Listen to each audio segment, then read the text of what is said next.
And plot 18 is Brennan and Wilson Architects.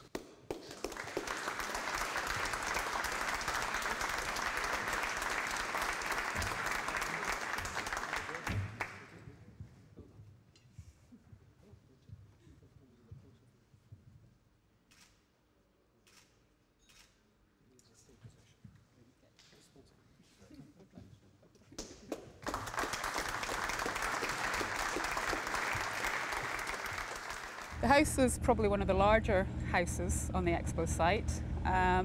It has capacity for up to 4 bedrooms, and one of the key things about the house is that it's very flexible, adaptable accommodation, and the title of it is the Whole Life House. The idea is that the building can change and adapt to the building user's needs.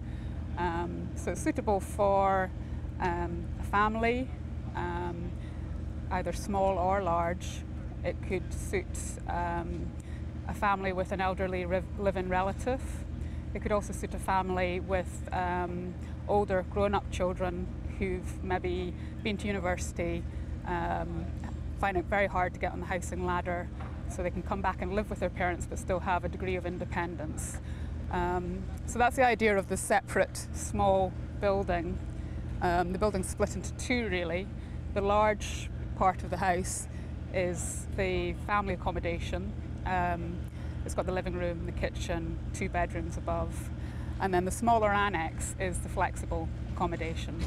So that can either provide extra bedrooms for a large family, or it can be a separate bedsit with its own separate entrance. We were given a building footprint that we had to almost fit the building into. But it's also forms that we're quite interested in as an architect's practice. We've done previous buildings which have been a kind of sequence of roof spaces.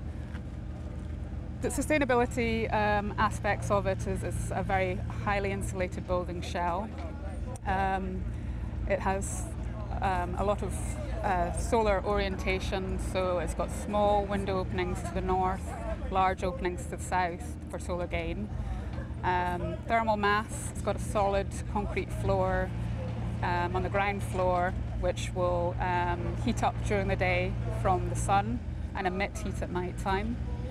The end space is actually a sun space. It's a hybrid conservatory space.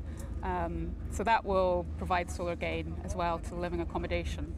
But likewise in the winter you can close the house off to that area so that the living accommodation isn't losing heat.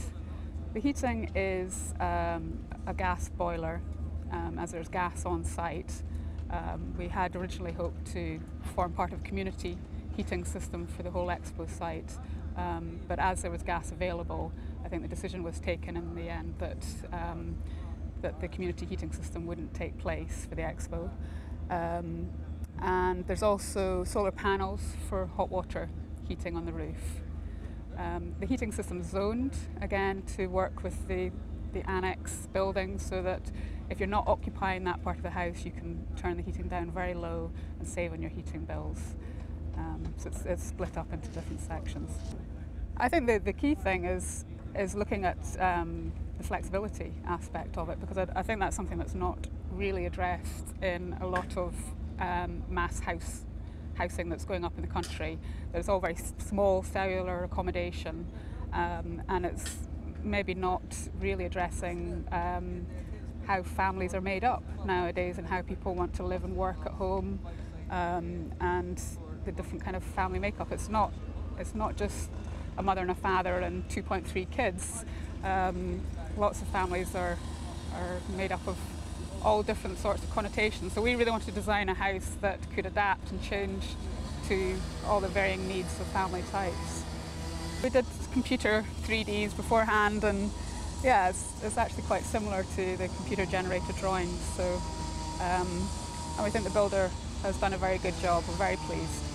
And the sustainable side of it is we did try and source materials local to the Highlands as much as we possibly could. And the timber cladding came as Scottish larch from an estate quite local and quite near. I think if you mass produce anything, then it brings down the overall price. I mean, the difficulty with the Expo is building 50 individual homes, but if you were to mass produce any of these houses, then it would make them more cost effective.